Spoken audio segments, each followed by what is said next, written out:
Hi, and welcome to An Author Plays Board Games. I'm Ethan Dunn, an author, and I love to play board games. Today's video is going to be a little bit different because normally I go in depth into a board game specifically, but I'm going to be going through my top 10 board games with you. Now real quick, I struggle with lists like this because my opinion changes all the time. I'm sure anybody who plays board games knows that having a definitive list is like really hard to do. It's like asking me my favorite book. It's just impossible. So it changes all the time, but this is in general pretty good about in terms of my top 10. But take it with a grain of salt, as it probably on occasion switches up a little bit. Sometimes a new one enters the mix, sometimes one leaves briefly for a little bit, but in general these are my top 10 favorite games that I play all the time at my table. Okay, the first game, so this is number 10, we have Mysterium. I love Mysterium. I remember when I was a kid, before I really got into board games, Clue was one of my favorite games, and Mysterium really captures the feeling of Clue, but in a much more creative, ambitious way. In this game, one person's going to be playing the ghost while other people are playing psychics who are trying to figure out who killed the ghost, where they killed the ghost, and how they killed the ghost. So it has that kind of Clue element to it, but oh my gosh, I adore Mysterium. I think it's so much fun. The creativity of the colorful vision cards the ghost gets to use is super exciting. And honestly, even though my family members are not huge board gamers, this is one that they will play. They really enjoy it as well. So I think it's a really good cross-compatible game where people who are really big board gamers love it, but people who are not so big into board gaming also really grab onto it and enjoy it. I think it's really well loved. It's just a fun, like, spooky theme to it that I think is really cool. And the art is so tremendously gorgeous in it. So Mysterium is going to take number 10's place in my favorite board games. So number 9 on my favorite board games list is going to be this hunkin' guy, Eldritch Horror. I'm a huge Lovecraftian gamer. I love Lovecraft games. As a matter of fact, there's another one on this list that may not shock very many of you who know board games. But Eldritch Horror is one of my favorites. The first one I ever played in this kind of Fantasy Flight series was Arkham Horror, the original. I think it's the 2nd edition. And it was so much fun, but it was so complex. Eldritch Horror does a great job of streamlining it, and it also adds the fun element of globe-trotting. I love that in Eldritch Horror, you are a group of investigators, not just going around the city of Arkham, but going around the entire world looking for clues to figure out which Lovecraftian monster you're facing and how to stop it from entering our world and devouring everybody. I think that this game is, again, gorgeous art. Fantasy Flight always has gorgeous art in their games, I feel. And I just feel like they really streamline the mechanics of Arkham Horror so well, which makes it much easier to get the rules and play this game. It's a long game, so it's not one that we always take out. That's why it's down on number 9, is that it doesn't get brought to the table tons and tons just because of how long the game is. But it is a fantastic game, and every time we play, I get super excited to play again. So, number 9 is going to be Eldritch Horror. Okay, now it's time for my number 8 pick. My number 8 pick is Call to Adventure. I adore this game. I mean, it's not a shocker since I'm a writer and I love to do stuff with writing, and I'm also an English teacher and I love to teach the hero's journey, but Call to Adventure is a fantastic game. It's simple, and yet it really brings in a whole lot of really fun, almost Dungeons and Dragons elements. In this game, you're going to play a hero who gets to go through an Act 1, an Act 2, and an Act 3 of their story, becoming something grand towards the end. You get to make decisions about what kind of story elements are going to be added into that character's story. And then you're going to be able to try to not just roll dice like in Dungeons & Dragons, but a really fun mechanic of being able to roll runes in order to see if you succeed in those challenges or not. I love the big tarot-sized cards in this game. The art is beautiful and gorgeous, and I love that I get to really feel like I'm building a story. As somebody who loves to tell stories a lot, this game is perfect. As a matter of fact, in a recent, I'm in a writers group, and recently for our writers group meetup, we played Call to Adventure, and it was such a blast because as writers, we all were interested in building our own characters and what's happening and why. And even though it's not in the rules, what I always love to do with this game is at the very end, me and my friends who are playing it with me will go through at the very end and describe our character's story beginning to end. As a matter of fact, sometimes our stories even start to mingle with each other's stories. And it's given lots of really fun ideas for books that I want to write in the future just by playing this super fun game. One of my favorite parts is definitely the runes for sure, but this is why this game is on my top 10 list of games that I just adore. Okay, number 7 on my list is a little bit more of a rare game. I haven't seen it talked about very much on YouTube, but it's Black Orchestra. Black Orchestra is a fantastic game. How I learned about this game is really kind of interesting. I had a friend who I love very much who was telling me about Secret Hitler. And although I love those kind of detective games, I didn't fancy the idea of being picked to be Hitler because I don't really want to be Hitler. So I was looking up that game when this one popped up on my list of games as well. And Black Orchestra is one where you get to play a conspirator attempting to kill Hitler, which is something I can get behind a little bit more. And I love this game. This one is just steeped with World War II lore. It has real pictures from World War II, which I think is really, really cool in the event deck. Which is what steers the timeline on this game. It's so much fun. I love the very spy, noir, minimalistic feel, and man, this game feels intense when you're playing it. I love that while you're trying to figure out how to defeat Hitler, you're coming up with conspiracy plots and trying to pull them off without getting discovered, and Gestapo raids are going to get in your way as they try to discover who you are and get rid of you. It really adds that collaborative board game experience, but in a terrifying, thrilling way. And in a way that taught me actually a lot about World War II history, which I think is really cool. I like learning when I'm playing board games, and this one definitely makes you feel like I want to learn more about the things that are happening in the game. This is a game that I've also introduced to my father-in-law and to other gentlemen, usually older men, and they really, really like this game too, even though it's a little complex. I think that anybody who really likes World War II history or who loves collaborative board gaming with intense themes is going to adore this game, because man, I adore this game. So if you're looking for that kind of thing, Black Orchestra is the one for you. This is a game that I keep pretty high on my list because of how thrilling it is. A fun little added thing to give you an idea of what I mean by intense is anytime you try to assassinate Hitler, you actually as a table are instructed by the rulebook to all stand up when you roll the dice, which is just an exciting, fun, thrilling thing that you can put in a rulebook that makes it more interactive of a game. I love this game. Alright, that's going to lead us to number 6. Number 6 is Everdell, which is a fantastic, cozy game. Unlike Black Orchestra, which I just talked about, this game is a very fun, soft kind of game. The art is beautiful and sweet. The resources are fun to touch and are very tactile, whether it's the little berries that you can pick or the amber resin. I mean, it's just such a clever little game where you get to play a group of animals that are building their own town in the Valley of Everdell. And I love this game so much because of that really cozy feel. It's one that me and my wife break out pretty often because we just adore being able to sit at the table and enjoy talking to each other while we build our little village of cards. It is a very, very simple game to get into. It's not very difficult. It's a worker placement game, and I love worker placement games.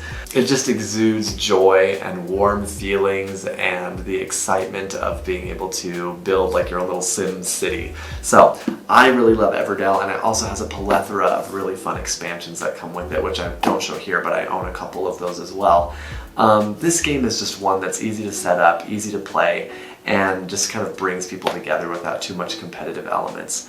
It is a little bit of a solitaire experience. There's not a whole lot of player interaction, but that's honestly really works for me with how cozy and soft the game is, because then you can just kind of facilitate fun conversations with the players as you play the game together and learn better ways to build your city in a more strategic way. So I love Everdell so much. It's a gorgeous game and tons of fun to play.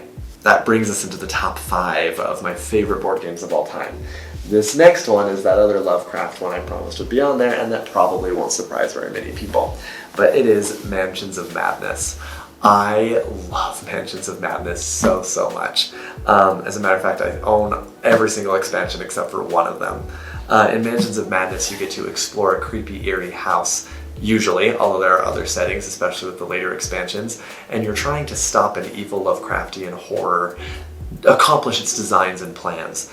But I used to own the old first edition versions of Mansions of Madness, and although I loved it, it had so many problems with how it functioned that I wasn't so sure about this one.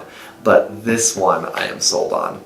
It's run by an app, which is really something, it's a gimmick I don't usually go for, but it works so well with the formula of Mansions of Madness that honestly, I adore this game.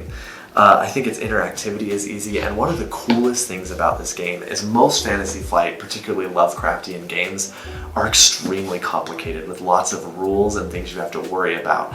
Mansions of Madness, because it's run by an app, I can pull this game out and explain how to play the game to a new player in 3 minutes. and we're off to the races. And that's something I adore about this game, is it's really, really, really easy to teach, and it's very intuitive in its design and style.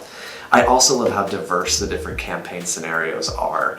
Each episode that you can play is quite different from the others, and so even if there's one you don't really like, you can find one that really fits your aesthetic. Whether you like the puzzles more, where you get to use your mouse to click through some puzzles, or whether you like combat more, or maybe just interacting with other players, this gives you tons to go on.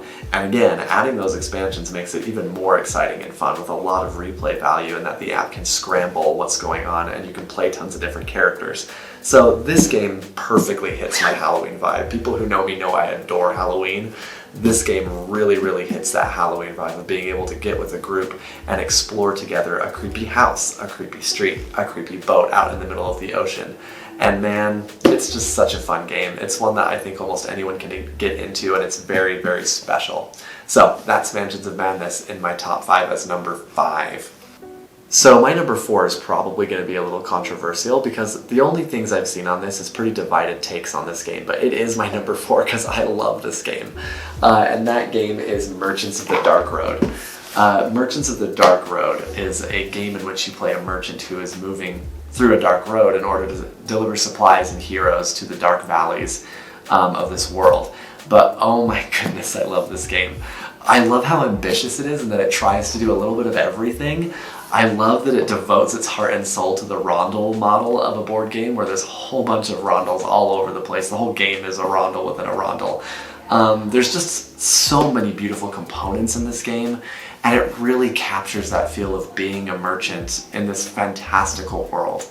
It almost feels like being able to be in a Dungeons & Dragons campaign, but you're the merchants and the innkeepers rather than you being the hero, and there's just something so charming to me about that.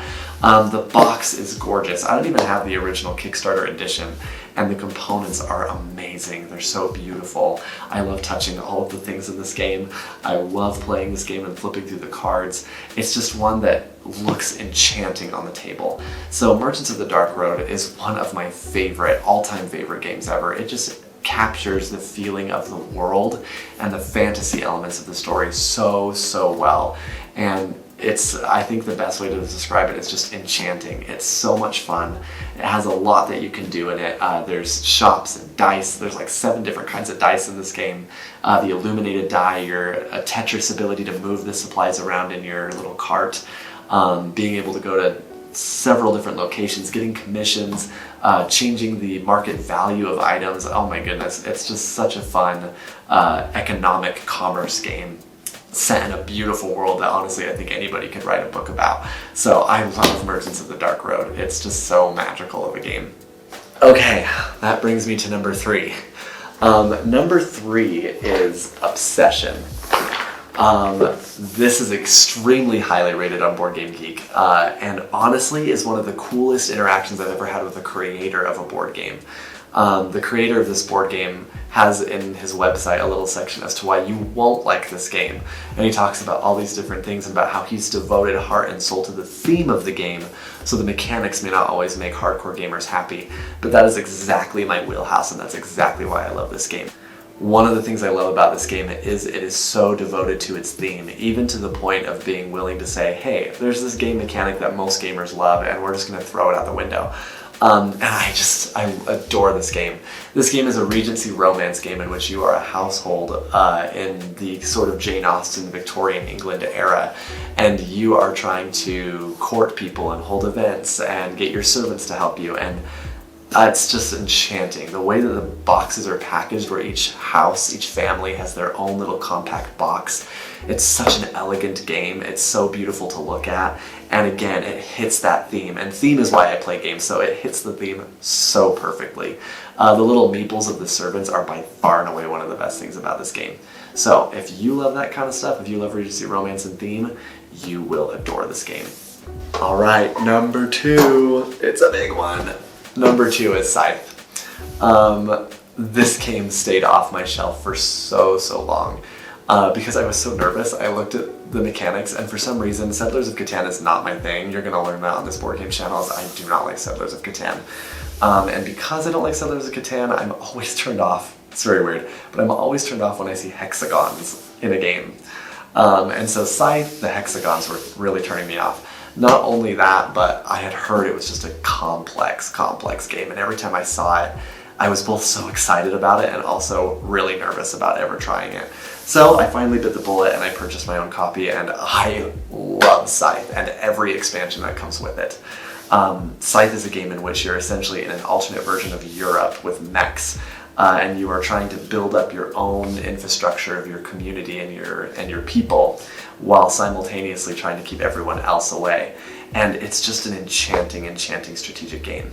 I love the attention to detail. I love the player boards. I love the mechs and the character miniatures. I love the different workers, how they all look different depending on the race that you're playing. And I love how the expansions build on its theme. I just talked about theme with Obsession, but this game knows how to do theme as well. The art is gorgeous.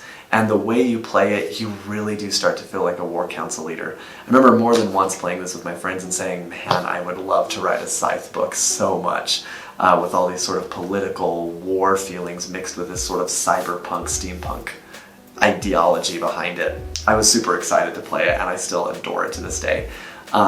It's not depicted here, but Rise of Fenris, one of the expansions that comes with it, is maybe one of the best board game experiences I've ever had with a group of people playing through the Rise of Fenris campaign. So Scythe is just gorgeous, it's beautiful, it's amazing. The airship expansion makes it even more fun to look at. And once you get into it, it is just a fantastic infrastructure game. It plays worker placement, it plays building your own economy, it plays war game. It's just so much fun. And the fact that it plays Cold War game really appealed to me. I'm not much of a Risk, Axis and Allies battler kind of board gamer, so I loved that this one plays more of a Cold War game, where the threat of violence is almost more powerful than an actual combat experience. So I love Scythe. Okay, that leads me to my number one board game, which is Roll Camera. I love this game so much. Roll Camera is a game in which you are playing as a crew that is essentially assigned to film a movie, a Hollywood movie, with a script and with a certain budget and time limit, and you've got to do it together by building the set, shooting the scenes, putting them in the editing room, and getting it to be hopefully critically acclaimed. I adore this game. Funny experience about this game is I have lots of board games, not as many as most other board game people in the community, but I have quite a few. And I said, I need to take a break to my wife on buying more board games. And then the next morning, the Kickstarter for this launched, and it was just up my alley. I love film, I love storytelling, I love amateur filmmaking. I had to have this game. So I told my wife, okay, I'm not going to buy any more games after this one for a while because I've got to have this one. It was like a board game tailored for me. And I was not disappointed. I've done a lot of Kickstarters since then, and so I just want to have a little plug here for Keen Bean Studios and Malachi, who is the leader of Keen Bean Studios. I have not had a smoother Kickstarter experience than with Roll Camera and its expansion, the B-Movie expansion. So honestly, the Kickstarter was one of the most graceful, one of the most seamless and elegant ones I've ever seen, and the upgrades given to the game were amazing. This fun little clapboard box is, for example, one of those things that was just such a cool attention to detail thing, and I loved it so much. Playing this game feels like actually doing filmmaking. As a matter of fact, my older brother is a filmmaker by trade as his job, and he's worked on lots of film sets, and he plays this game with me every Christmas, and he loves this game too. So it really hits the theme perfectly well, which the trend here, right, is I really, really love theme. But the art is so clever and so funny. The problem and idea decks are so fun to go through. They're hilarious. You laugh a whole bunch.